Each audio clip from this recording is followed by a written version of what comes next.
Harmony in relationship. That's the topic of these 2 evenings.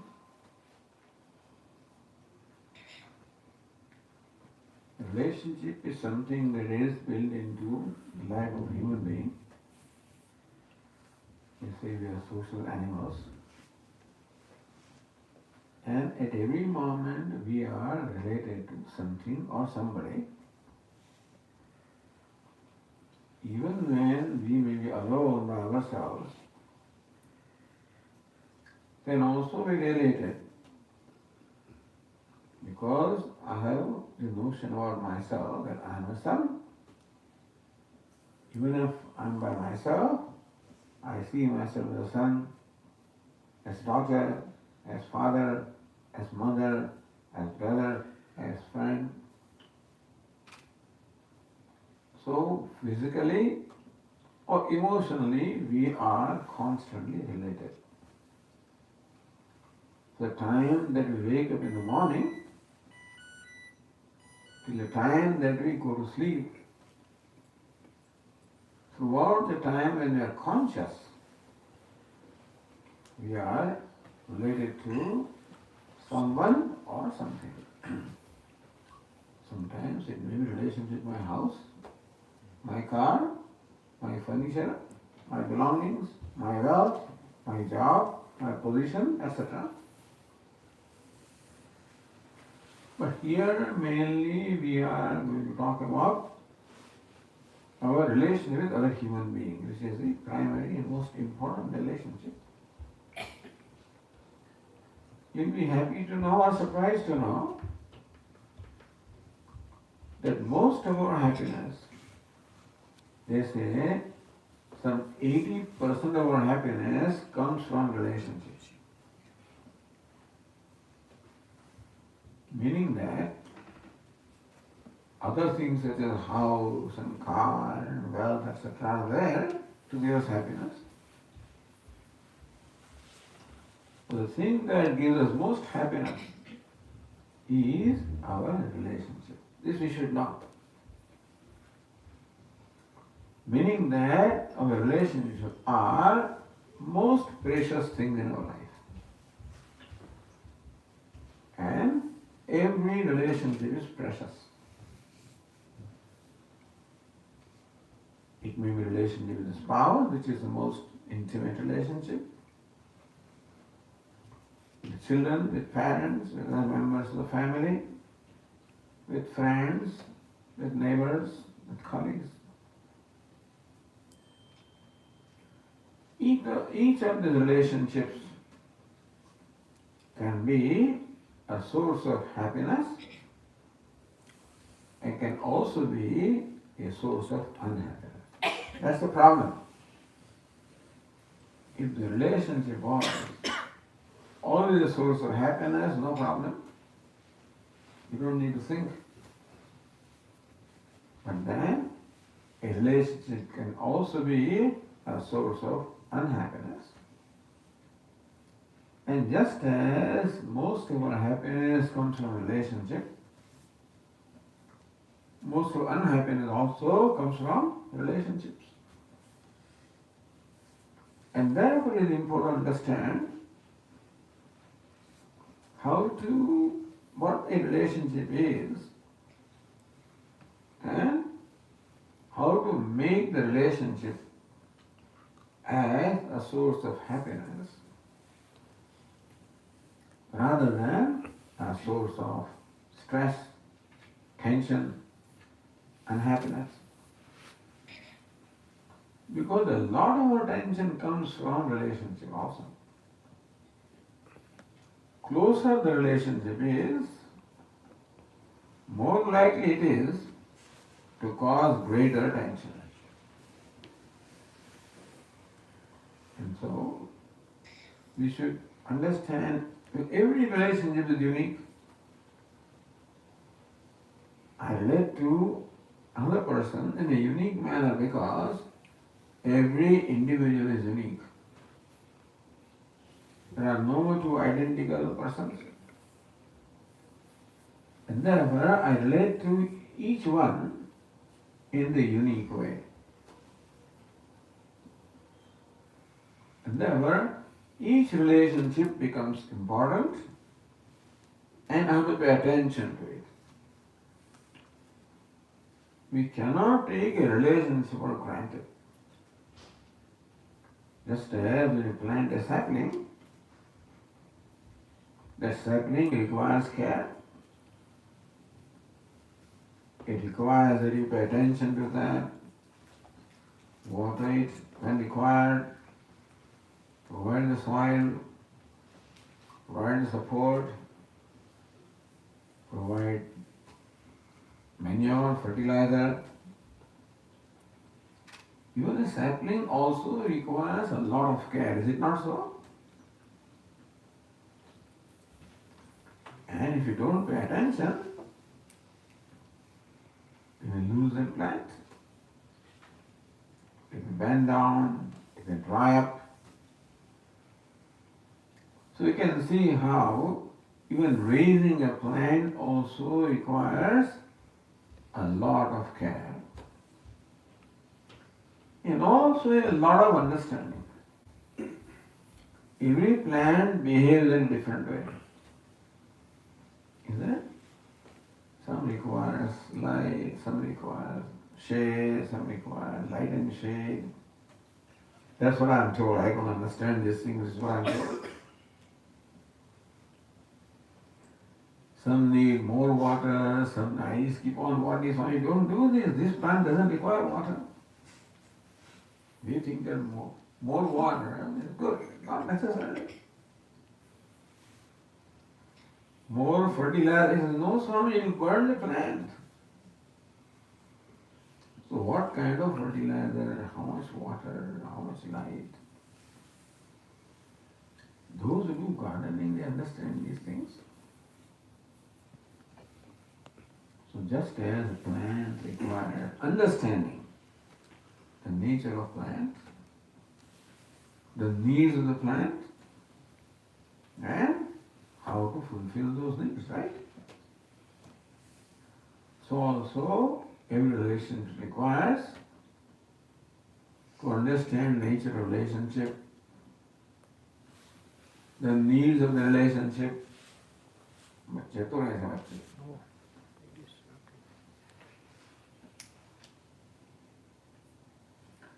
how to maintain the relationship. It requires understanding, maturity, commitment, and doing the right thing. Why is it so, Swamiji? Why should a relationship?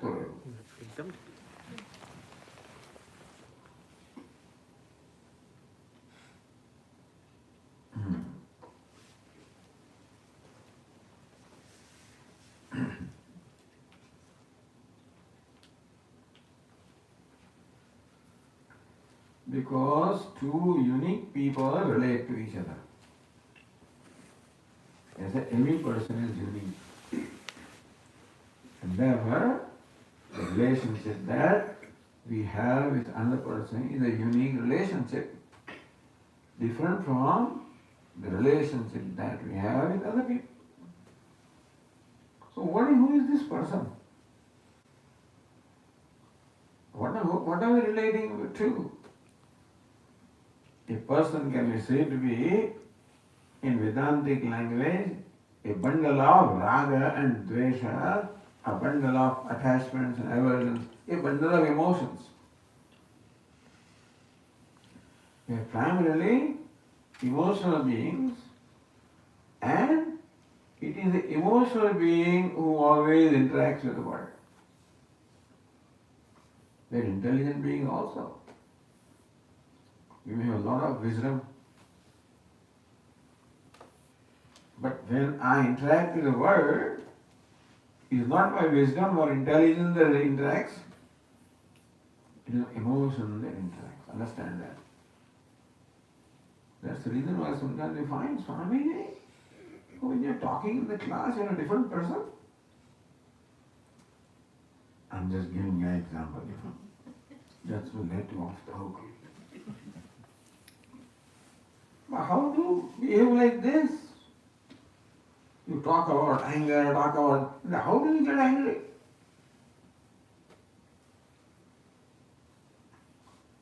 So the person who is talking, he is talking at the intellectual level, and person who is interacting, he is interacting emotional level. Understand? We are intelligent beings also, thinking people also, and we are emotional people also.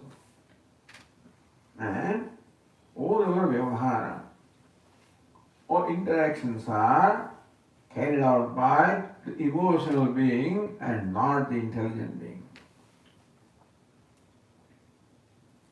Therefore, I may be very intelligent and talking in a very wise way. But if that wisdom is not correlated to my emotion, then sometimes there is no harmony and no explanation of why this person behaves like this when he talks in a certain way. Therefore, understand that we are basically emotional beings. It is emotional being that relates to the world. And what are these emotions? Of course, we are loving people, we are kind people. So love, kindness is the nature of every being, every human being. But unfortunately, we have other things also. So these are called the Devi, the divine wealth we have. Bhagavad Gita, Lord Krishna talks about Devi Sampat, the divine wealth. So kindness, compassion, love, charity, generosity, all of these are the divine wealth. And each one of us has that. Basically, we are divine people. Meaning, basically, each one of us is a kind, loving, beautiful person. But unfortunately, some other entities also have managed to enter our mind and establish their hold. If you are not careful, if you admit everybody in your house, all kinds of people. They say some people you talk only from from you see the person talking, keep him outside only. Some person you open the door, talk and finish it off. Some person allow up to the living room, Some person allow up to the dining room. You can't allow everybody to every room, to your bedroom, etc. Similarly also, we have every relationship that way is a unique relationship. So, who is this individual relating to the other individual? Who is the emotional being relating to other emotional being? That I'm a kind person, I'm a good person, I'm a generous person. This is given to us. We are all like that. At the same time, other entities also have managed to intrude into our mind. We may not have known what sort of entities they were, and therefore we gave them the rule. And now they have become the bosses. Like anger. Anger is one thing. resentment may be another thing, hatred may be third thing, aversion may be fourth thing.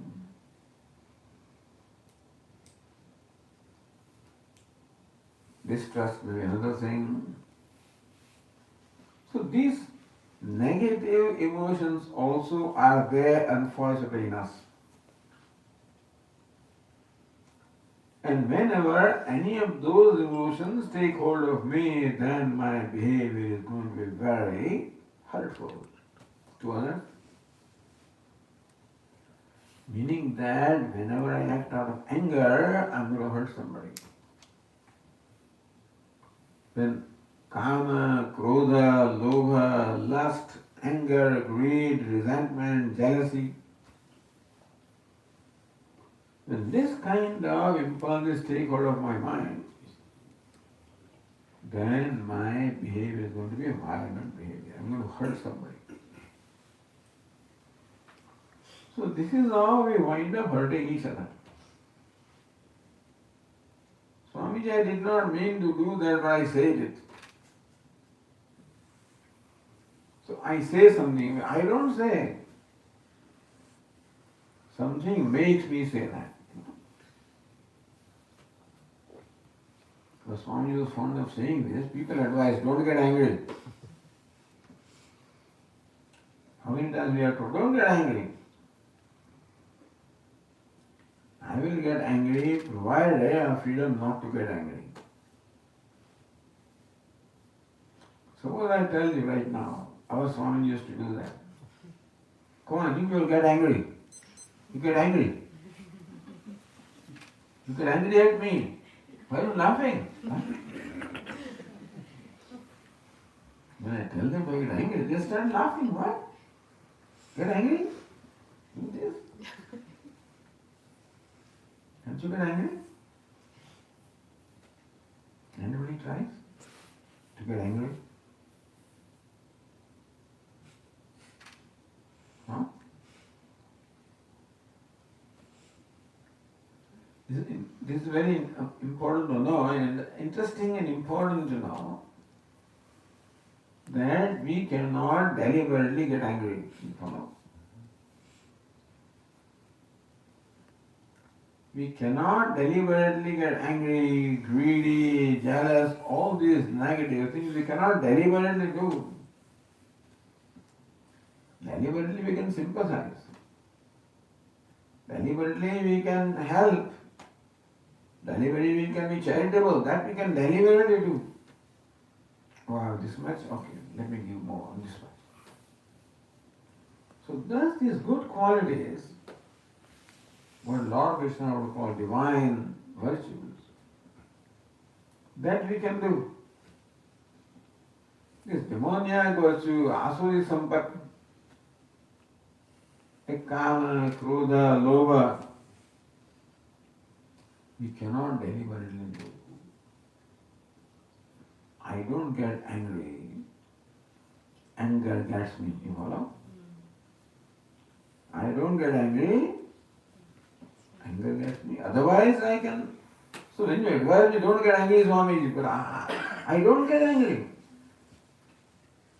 Anger gets me. It is like writing a signboard in front of your home. Thieves are not permitted. You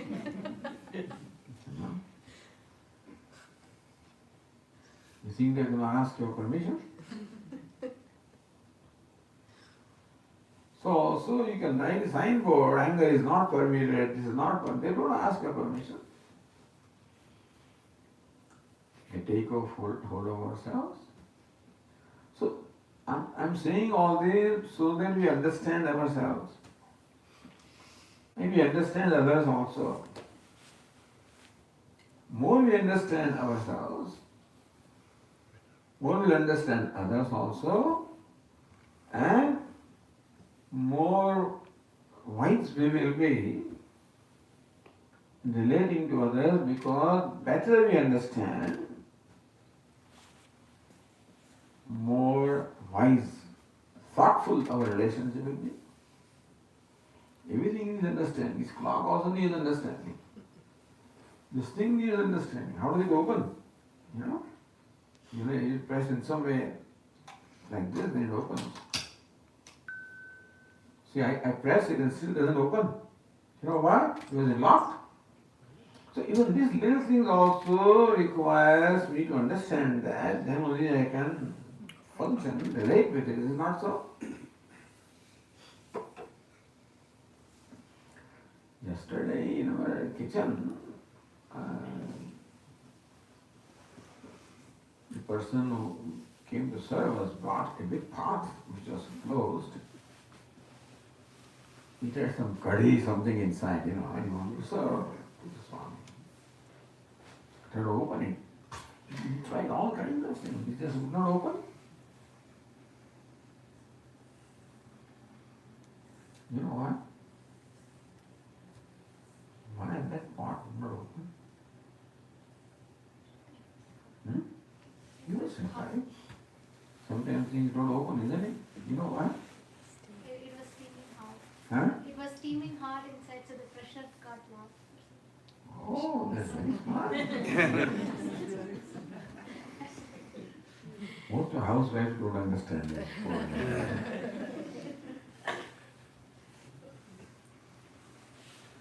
But that steam,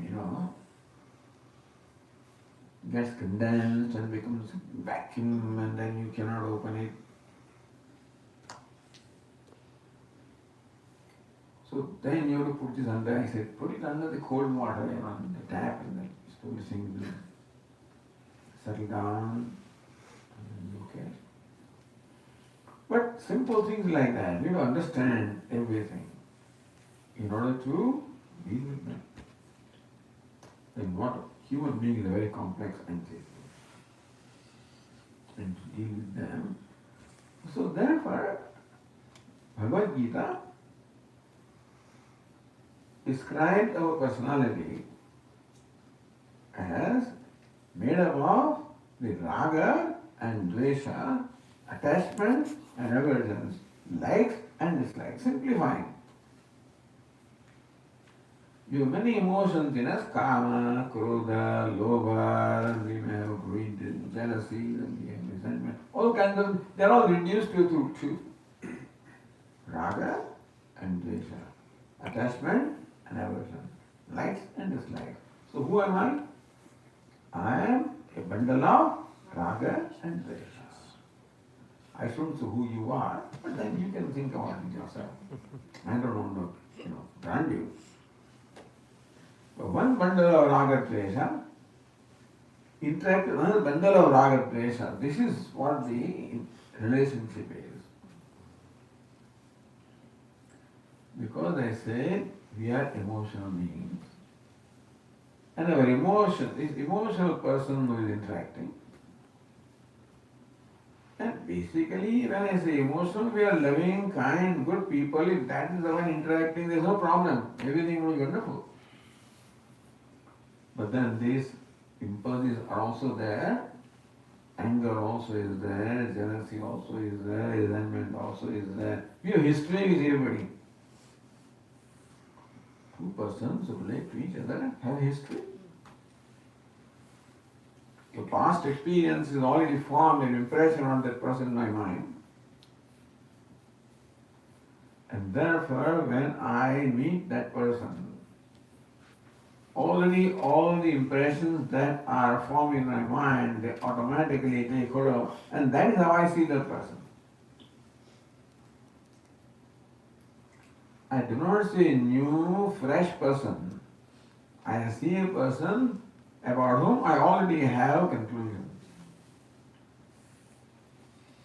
Meaning that we do not relate to people as they are, we relate to people as we perceive them, we have perception. There is a world here and we have a perception of them. You know what is perception? How I see things. Sometimes they show us a picture, If you look at it, it looks like an old woman. If this way, it looks like a very young woman, have you seen that? Harvard professors used to, give this kind of a lesson to their students. What is this? Half of them is an old woman. And I will say this is a young woman. It is the perception. It is the way I see. And so also is the way I see any person at any time. And the seeing may not be determined by the person. The seeing may be determined by my emotions, my raga-dveshas, my attachments, aversions. So usually they are the things, these are the impulses, which in fact distort my perception. And that is how I perceive the world. I do not relate to you as you are. I relate to you as I perceive you. Take care. Don't trust the neighbor. Don't do this. Some things are already there in our mind. And that's how we perceive them, maybe quite different from what they are. So, the reason why we are looking into all of this is so that we understand why things are happening the way, Swami, why my relationship are like this. And many of us, if not all of us, many of us have quite unpleasant experiences in relationships. A relationship which is meant to be a source of happiness often becomes a source of unhappiness. And therefore, harmony in relationship. What is harmony? When I enjoy a relationship. When relationship becomes a source of happiness, which is what it is meant to be. These fellows, these two persons did not get married to become miserable. They got married to become happy, become friends, to become happy. Some relationships are all given, meaning we don't. I'm born the son of somebody, my parents, given. My siblings, I'm a brother. Even before I realize I'm a son, a brother, I may be an uncle also. A little one, because the elder brother has some child, he is an uncle. Maternal uncle, paternal uncle. Meaning there are many relationships we are born with. We have no choice. In other relationships we cultivate ourselves with friends, with neighbors, with the members of society. Again, when you go to place of work, given my boss, that's what it is. My colleagues, that's what they are. My subordinate, that's what they are. And so, these relationships are sort of created, or I'm given. So many relationships I am stuck with, and many relationships I create, and many relationships I can create. That's something I can create distance. I can't create distance in everything. When things are not working out, there is a choice of creating distance. Not always easy, not always possible. Creating distance also, Swami, I miss him. Not creating distance, I can't put up with him or her, whatever. So sometimes we are not happy this way, we are not happy that way. Therefore, harmony and relationship is extremely important, because when there is harmony, the relationship becomes a source of happiness. Disharmony, relationship becomes a source of unhappiness. So just as most of our happiness comes from relationship, Most of unhappiness also comes from relationships. That's why we understand. Two persons. Now, important thing is, I relate to a person not as the person is, as I perceive the person. That person also does not relate to I as I am, as I am perceived by others. Well, I don't understand why this person behaves like this. Am I treated like this? I'm always taken for granted. Why? I'm misunderstood always. Why? And so naturally there are complaints like that. That is because we are perceived in a certain way. What can I do, Swamiji? I'm always misunderstood. People don't understand me. So people always behave like this with me. They treat me this way. So very often we complain, and there may be genuine complaint. But then you have to ask, do I also contribute in that?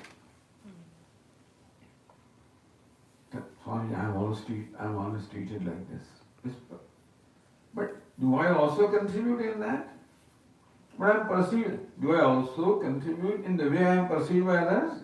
That is also important. So understand that it is not only what I am is important,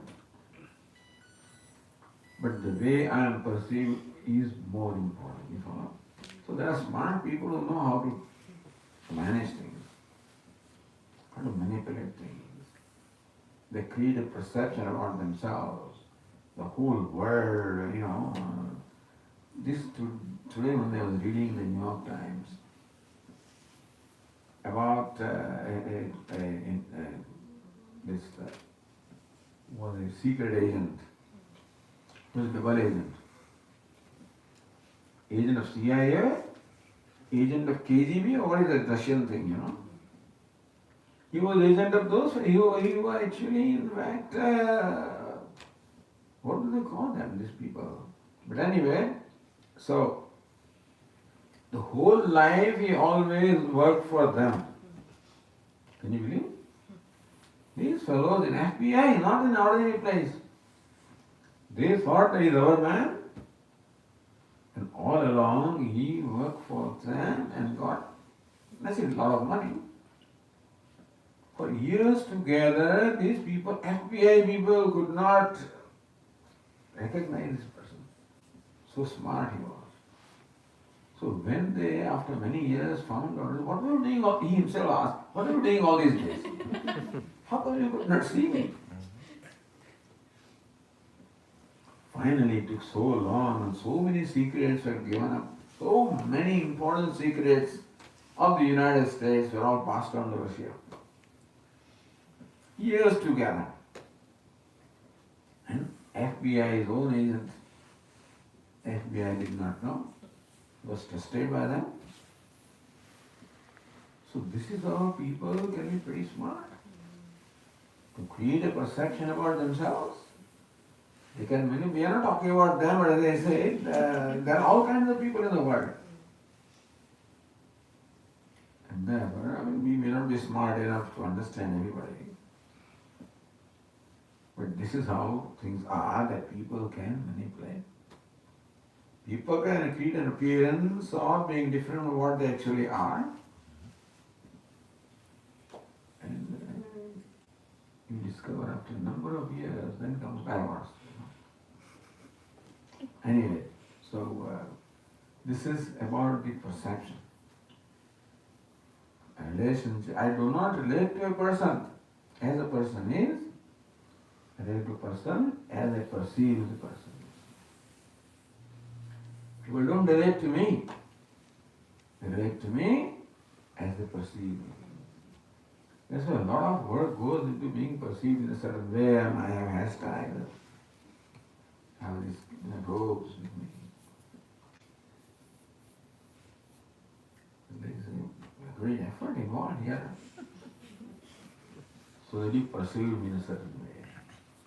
Isn't it?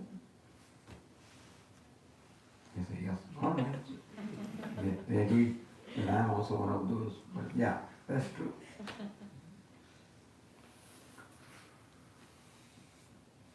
And thus, this relationship is between two entities as they perceive each other. Not two entities as they are, and sometimes a whole lifetime goes. Not that they appear agent with our own life also. Sometimes my wife does not recognize husband, she doesn't recognize her. When husband told me, Swami, she kept on pulling away the money from a joint account, and by the time he realized after 30 years, there was nothing in his account. Nothing was left. Two friends also were partners in business, and one day, after 30 years, when this fellow went, the doors were closed, he was not allowed inside. I mean, these are worst cases, but the thing is, how we can be so gullible, how we can be so vulnerable. Not that we are what we are, but I am saying all this just so that we know how we always relate to the person as we perceive them, not necessarily as the person is. So this is the relationship. And as I said, who am I? I am a bundle of my emotions. Who are you? You are a bundle of your emotions. One emotional person relating to another emotional person. Therefore, human being is basically an emotional being. All my wisdom, upbringing, all of these get relegated to the background. When I get angry, you were talking so elaborately about anger, the anatomy of anger, but what happened to you? When it gets me, I become a different person. And therefore, this understanding relationship is between two persons, each one of whom is a bundle of emotions. Secondly, we relate to a person as we perceive the person, which may not necessarily be what the person is. So what should we do, Swamiji, to make a relationship successful? Two persons who are related. It takes two to make a relationship successful, I must say. One person can try very hard. If there is no support or cooperation with the other one, it becomes very difficult. You can give in and giving and giving and giving. How long can you do that? So it requires two persons who are related to each other to make a decision that we want to make this relationship.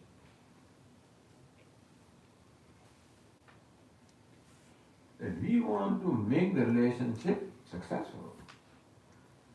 This must be a commitment for any relationship.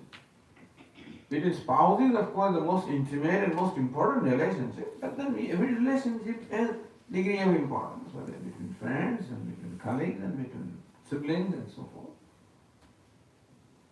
And the two persons have to make a decision that we want to make this relationship successful. And we can do. One person can try. As we were, I think now I don't find those boards in Pennsylvania, it's called yield. But here I found them. They were always there.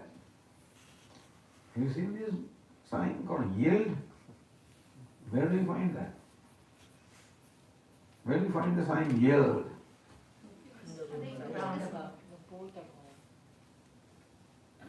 When you enter a highway, who should yield to whom? The person entering should yield to the main traffic. But yield. That's a very important attitude. Yield. If you can do that, things will be wonderful. When there is a conflict between two persons, is conflict between one bundle of raga-dveshas, another bundle of raga-dvesha. One bundle of emotions, another bundle. So, what do? Yield. It means let go. So, let go is a very great formula to maintain any relationship. If both the persons decide that yes, we want to make, and both of them are ready to let go, then it's most wonderful. The only way a relationship will work is both the persons who are related, their spouses, their friends, their siblings, their relatives, their neighbors, whoever they are, colleagues, if both of them decide to yield whenever necessary, then the relationship will be beautiful. We don't yield. Our ego gets hurt. I don't yield. I won't yield. Why should I yield? Something within me prevents me from letting go, prevents me from yielding, prevents me from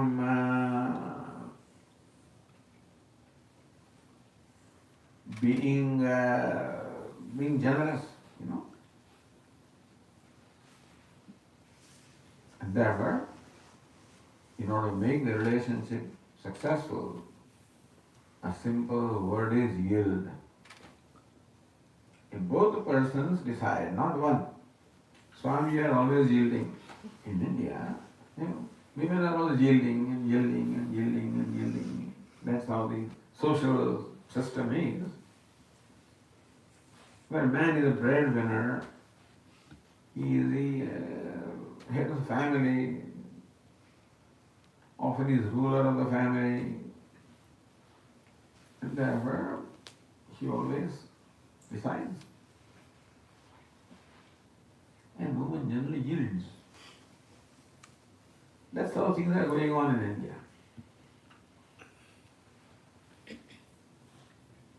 In India, there are very little, nowadays they are coming up, but there are very little divorce, isn't it? Why? See, Swami, American society. Divorce rate is so high. Look at us in India, Very, very little. That's great, is it not so?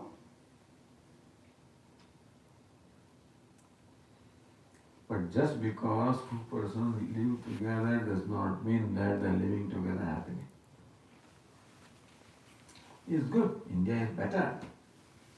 Because we have value for holding on to. And of course there are other problems also. Women have a problem in India. Women has no freedom. No economic freedom because totally depend upon men in most cases. No social freedom because society doesn't accept. No economic freedom, no social freedom, etc. And therefore women are helpless. Therefore they pull on. So just because the divorce rates in India is very low does not mean that the marriages are necessarily happier, and this is my personal view. I don't want to impose upon others. But to make life successful requires a lot of maturity and wisdom.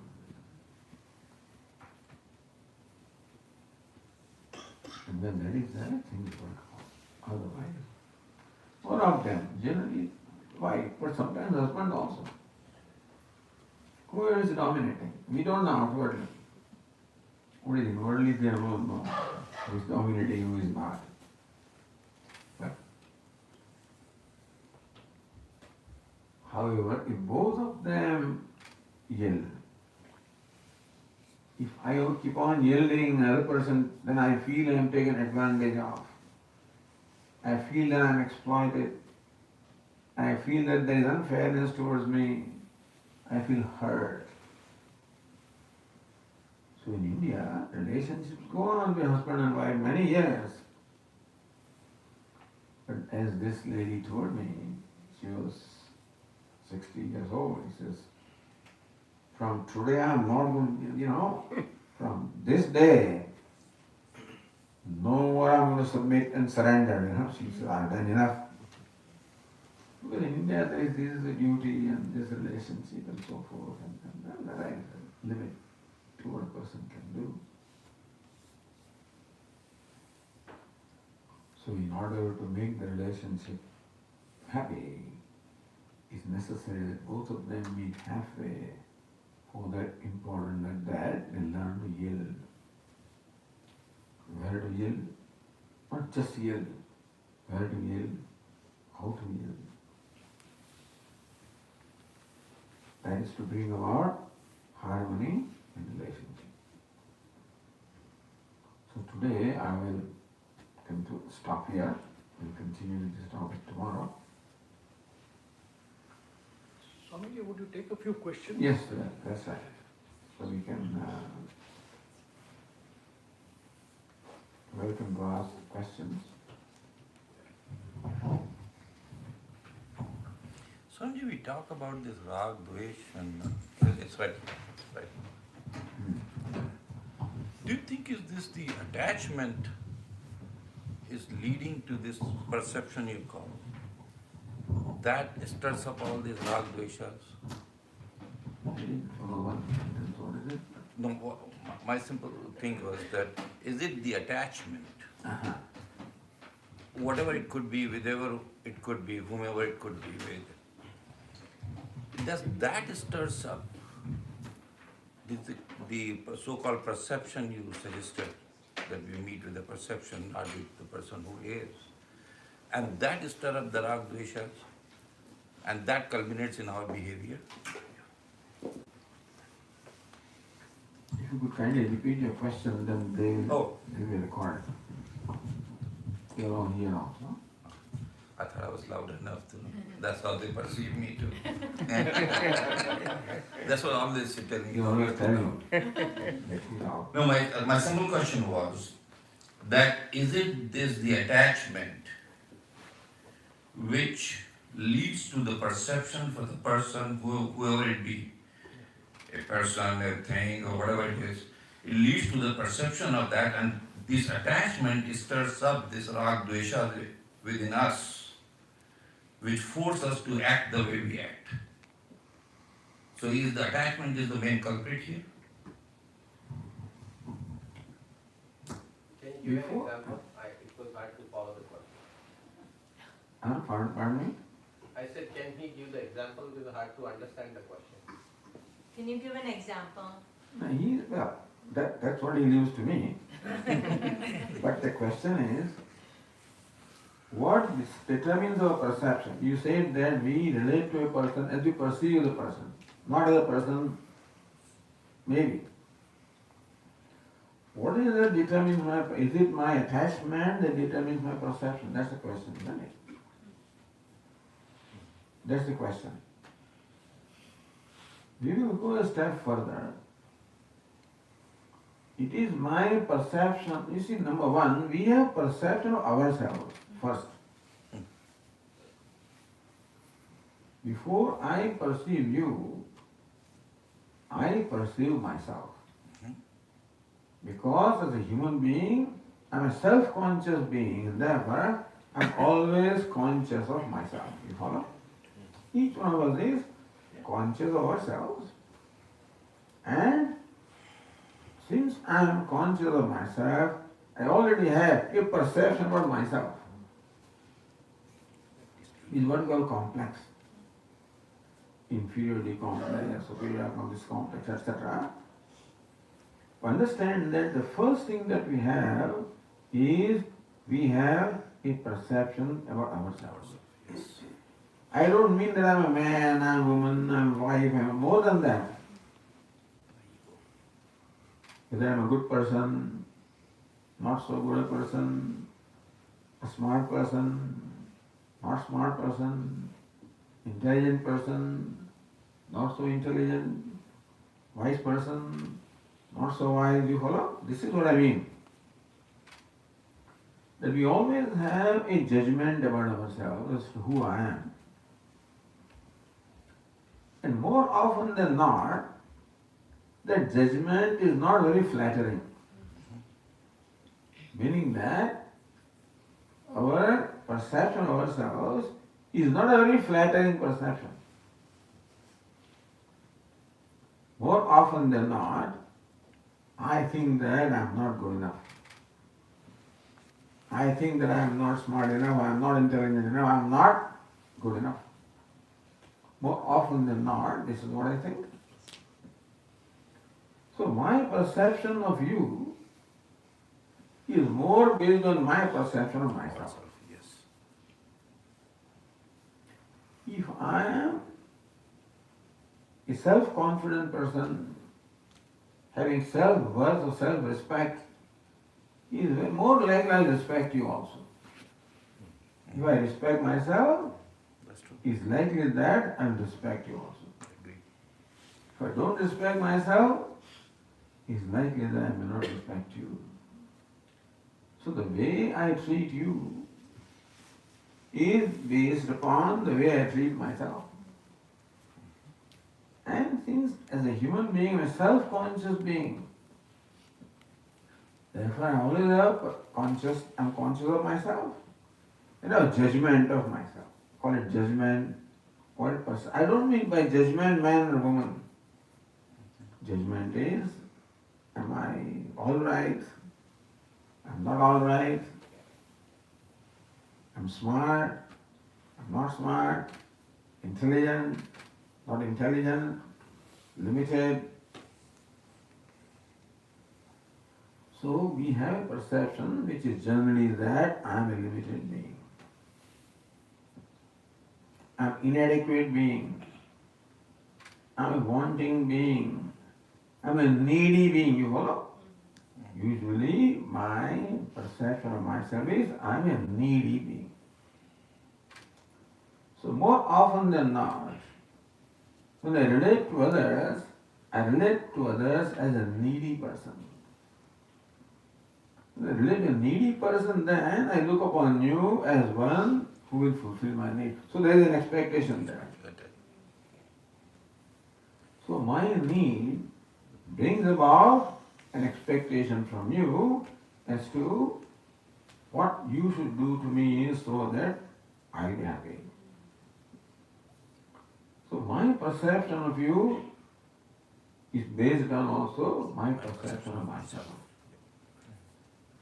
How self-reliant I am, how self-confident I am, what self-esteem I have.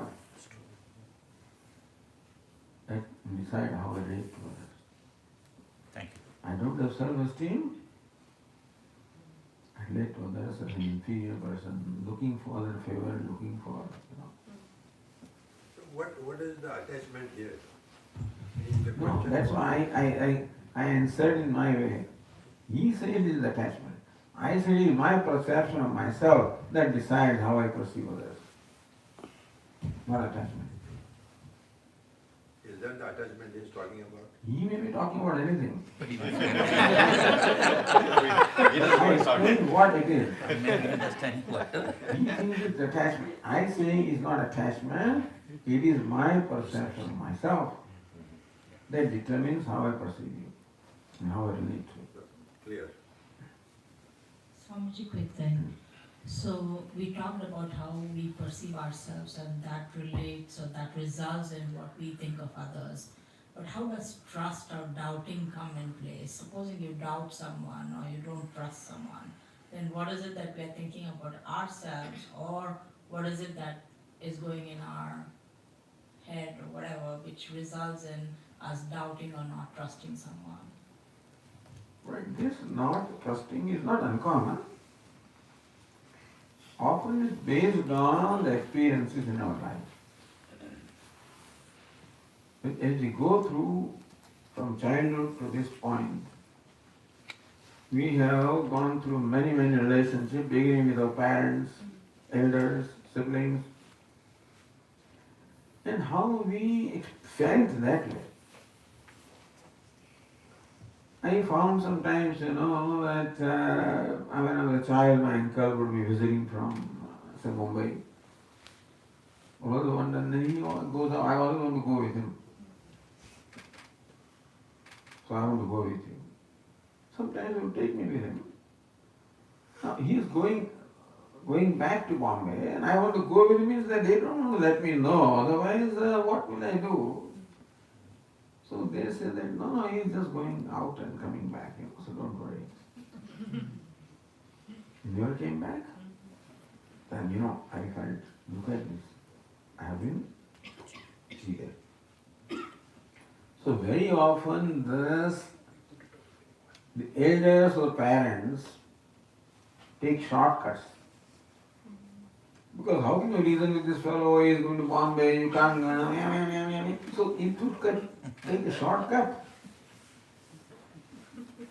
They will say, no, he is going, just market is coming back.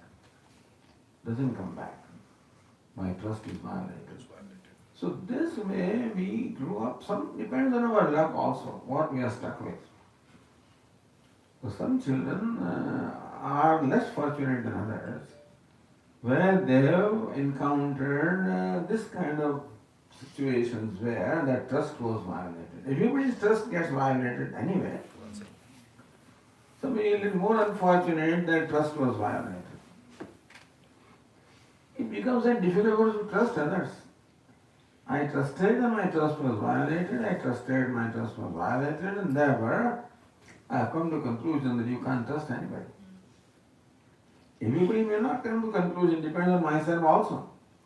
So my perception of myself is important. From that I may have come to the conclusion that you, Swami, watch out. You have to watch out. You can't trust. Don't trust your neighbor. Hear the advice. Don't trust your neighbor. So unfortunately, the thing is that trust is the most important element in a relationship. We cannot trust others, there cannot be a healthy relationship. So yes, there cannot be a rule that we should trust or we should not trust.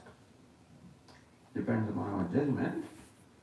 It's not that we should not trust anybody, we trust everybody, but it's better to begin with trust and then find out what it is. Because better to give benefit of doubt to others when we do not know that person. Then you may be disappointed, you may be also taken advantage of, it's possible, and learn from that and proceed further. But we cannot live a life without trust. See, if you don't trust anything, what will you do?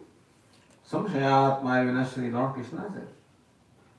Samshayatma means one who does not trust. Samshaya. Samshayatma, one whose nature is not to trust. Vinashyati. He is destroyed, meaning that there is no happiness in life. We can be happy with a person only when there is trust. We cannot be happy when there is no trust. See, if I don't trust anybody, I am an unhappy, miserable person. Not that I should keep on trusting, but then don't start with distrust. Start with trust as much as we can. And we have to be wise, we have to grow, we have to mature, a lot of things are expected out of us when we interact with the world, but it's better to start with trust.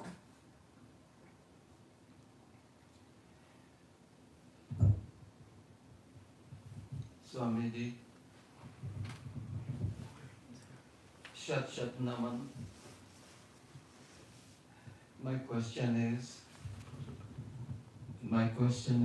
we all come with our individual samskaras and prarabdha karma. Seems like the battlefield for relationship is already set. Yeah, battlefield.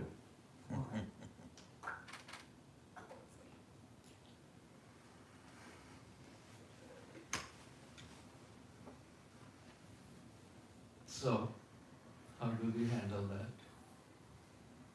I said we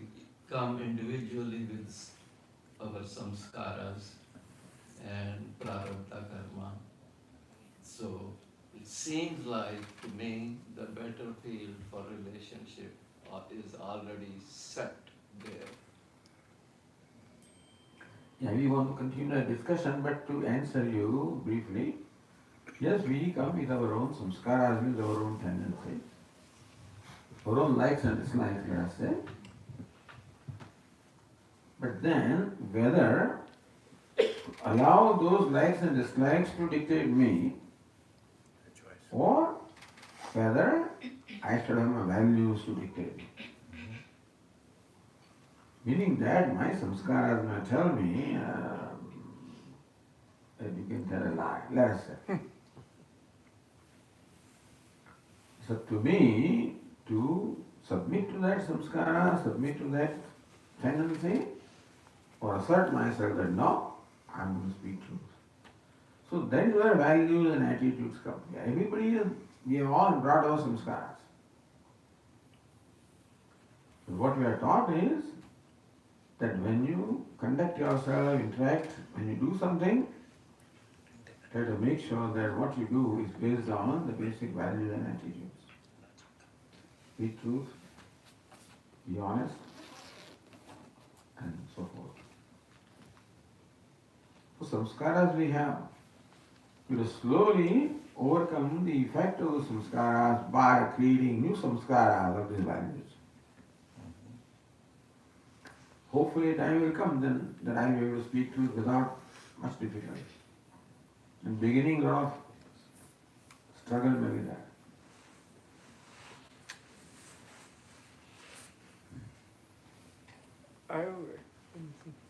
Here. You mentioned that we should let go. All our life we have been trained to acquire other people's confidence, love, material wealth and everything, physique. But then there is a time when you have to let go, and it's very difficult to let go, even in so many instances where, for instance, you have to let your child grow. You have to let your parents, when they die, let them go. So what is the scripture otherwise guide? And there is very little talked about how to manage, how to let go and not acquire. No, you're talking about letting go of two kinds of things. There is no choice. And you say the parents passed away, no choice. That letting go is at the emotional level, the attachment. But we are talking about our day-to-day interactions, day-to-day life. Letting go there is letting go for attachments and aversions. Letting go for anger. Letting go for greed. Letting go of the jealousy.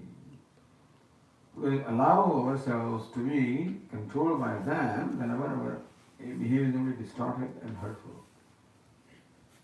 So this is what we mean by let go. I don't let go of the money, let go of the house. That's not what we mean by let go. Or do you think that Vedanti teacher only will take let go and no, that's a different letting go. But here the letting go that we are talking about is this. Letting go of that which comes in the way of my happiness.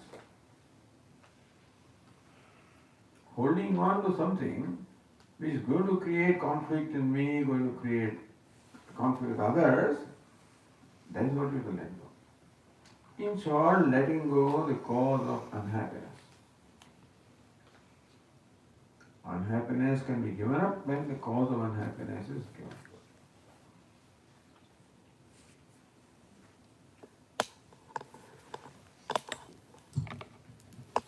Swami. So we have all the relationship, and because of raga and dvesha, we see the conflicts. There is one invisible relationship is with God. How to cultivate that? How to cultivate the relationship with God? It already exists, you say. And we have to become sensitive. to how God or Ishvara is constantly contributing to our life. How we are constantly the beneficiaries of His grace. Which is why you would say that I breathe in, breathe out, and the breath comes in. No, it need not come back, You breathe out, breath remains out, and you are gone. Your heart, love, stop. Love, stop. If the stop, love, stop, remain stop, is gone. So thus, if you look at our life, doctors will tell us that it's a miracle that we are alive, that we are healthy. That any number of reasons why we could not be, and then we are. So it's a miracle. Our life is full of miracles if we want to understand those miracles. If we think that turning water into milk is miracle, is okay, but then there is miracle. One saint, in Vrindavan, so one Westerner came to that saint and said, "Show me a miracle." So you are a miracle. You were born in a drop, and now you are this. Is it not a miracle? So miracles are to be seen, in fact. We think that only when something unusual happens that's a miracle. What we call usual also, if you really look into that, it is a miracle. And so that means it is grace.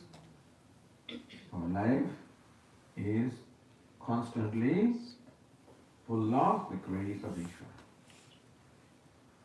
To recognize that grace is to recognize Ishvara, and that's how our automatic sense of gratitude will come. Then the desire to do something will come. Devotion will come. In order, therefore, to discover devotion in our life, we should recognize what is Ishvara's contribution in our life, how much it is. More we recognize, more grateful we will be, and more devotion will there be. So after understanding the devotion, there is lasting devotion. We are all born with some devotion, which is good, but it must be made more firm by understanding also.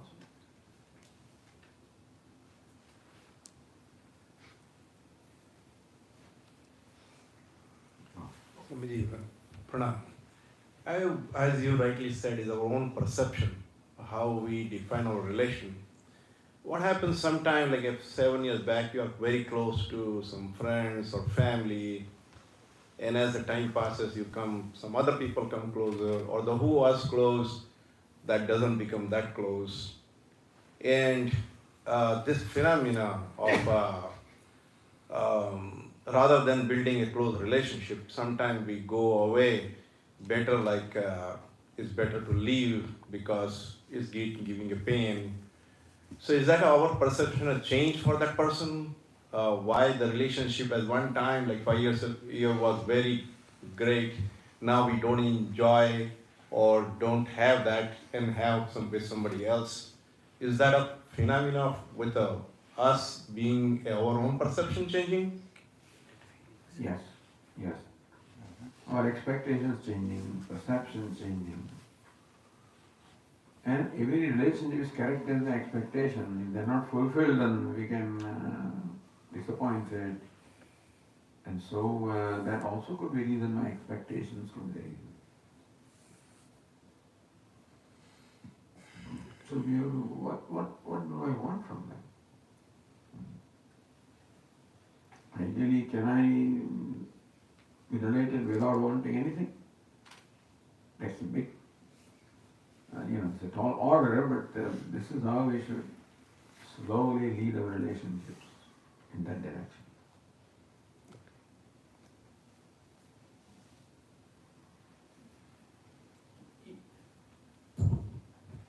Pranam Swamiji. When I'm only speaking for myself, so when I start observing the relationships, my behavior in the relationships, then I start seeing the drama in the relationships, and then I start getting very detached, and then people start wondering like, is she like crazy or something? So that detachment starts coming when I truly become an observer. Is that normal, abnormal? Thank you. Now, when you say, when you use the word drama, what do you mean? Meaning just because every relationship has so many phases and ups and downs and so many dimensions, and what it was 10 years ago is not true, so then you start wondering, is it even real? And when you start thinking about truly, is that even the truth, and that's probably not the truth, then you automatically start feeling detachment, less expectations, less of everything. So, is that normal? Doesn't have to be. Doesn't have to be. And it's not detachment, it is disappointment actually. Exactly. And therefore, you just give up. So you are disappointed in a given relationship, or your expectations are not fulfilled, or maybe what you thought is not what it is. So we are disillusioned. Is the word disillusionment. Very often we are disillusioned. I thought the person was this, that, so forth, and it turned out to be something different. That's what you mean by drama, I guess. The people show themselves different from what they are, or what the people show outside is not what they are. That's all only can be called drama. Drama is that when I act quite different from what I truly am. Because that's what a drama is required. You act as a king, and I'm not a king, or you act, So when you use the word drama, that means that people are different inside and people are different outside. And they are quite smart or clever to, create a feeling that what they are doing is right, or to create feeling in others that they are genuine. And then later on we recognize and we disillusioned. That can happen. I told you about the secret agent. It took 40 years for these fellows ultimately to find out. But sometimes it's not even disillusionment. People like he was saying, right? People just go on their own paths and those paths go. And so it was just a phase of somebody touches your life in a good way too. So that is all that. The example given is like the two pieces of wood, floating in the ocean. They come together for a while and then they separate also. So some relationships are like that. Then the flow of life, we come together and then, separate. I mean, that's the way the flow is, not that there's any intention behind that. So just accept as it is. Just respectfully accept. By accept, I do not mean accept helplessly. That would not be called acceptance.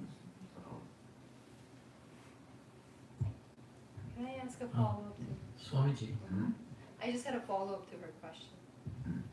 Now go ahead. Yeah. Swamiji, is it possible to help ourselves yield in real time so we don't have to regret?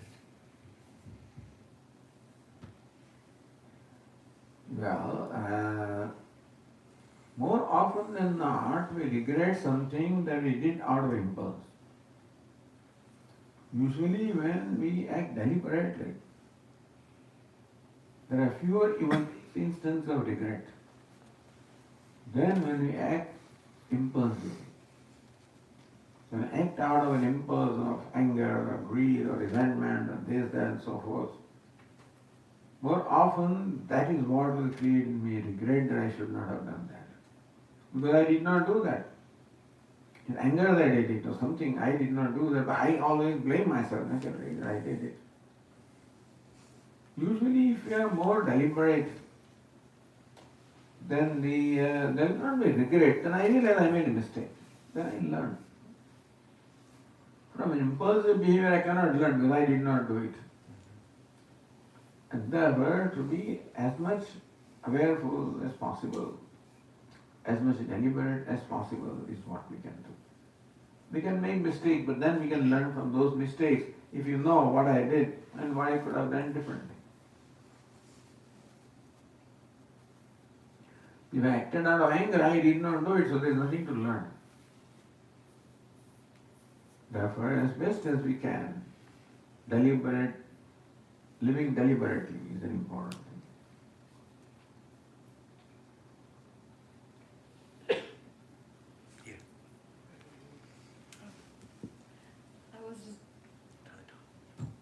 I was just going to ask, she said that repeated disappointments lead to detachment. Repeated, what was the? I talked about detachment, but he said that's not Yes. detachment, it's disillusion. Yeah, disillusionment. But when you're disappointed on a repeated basis and you see the limitation of every relationship, would it eventually lead to detachment, or could it? Well, when you say disappointed, that means there was an appointment and there was an expectation. And if expectations are unreasonable, then they are likely not to be fulfilled. So we have to understand the other person and to what extent that person can fulfill the expectations. And that is how we have to monitor our expectations rather than being disappointed. Because people are what they are.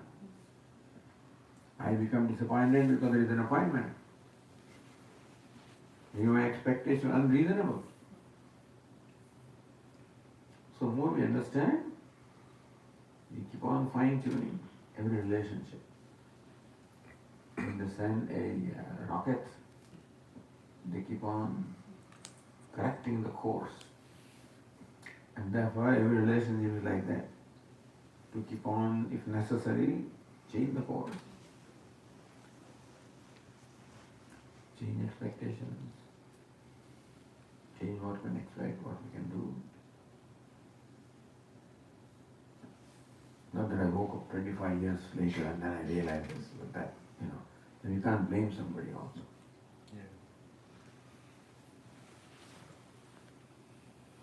So you can conclude here this evening. I think, Swamiji, we are meeting tomorrow at Tanujaji's place. And I was told that there's a slight change in the program. That's right. So initially what was conveyed was that we were going to have the Bhajan Sandhya at 6 o'clock and then we would start the talk at 7. But instead what we're going to be doing is we'll start with the talk. So please come a few minutes early so that we all settle down and start the talk exactly at 6 o'clock. Followed by the Bhajan Sandhya, and then there'll be prasad with some special food. So everybody, please join in with your friends and family, and let's continue to listen to this talk to its conclusion. That suggestion was made by me. That after bhajan, then this talk, etc., it would be a little very different mood. And so I suggested that first we can do away with this talk and then have bhajan, so that you can remain in that mood. So that was my suggestion. Right perception. Correct. No, there's some people here were just saying that, since it's a working day, 6 may be a little early for them to ensure that they are there. It could be 6:30 maybe in that case. I don't mind 6:30. 6:30 is fine with me. Yeah, so we can begin at 6:30 tomorrow, right? All right. Thank you. It just means it goes a little longer on a weekday. That's okay. That's okay. So what is the situation about dinner tomorrow then? Eat quick. It's being catered from. Good, okay, good, no problem. We can eat quickly, that can be managed.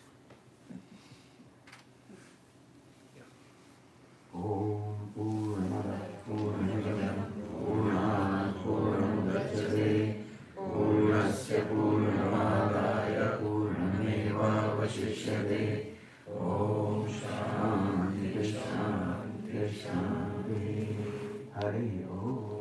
Shri Gurubhyo Namaha. Hari Om.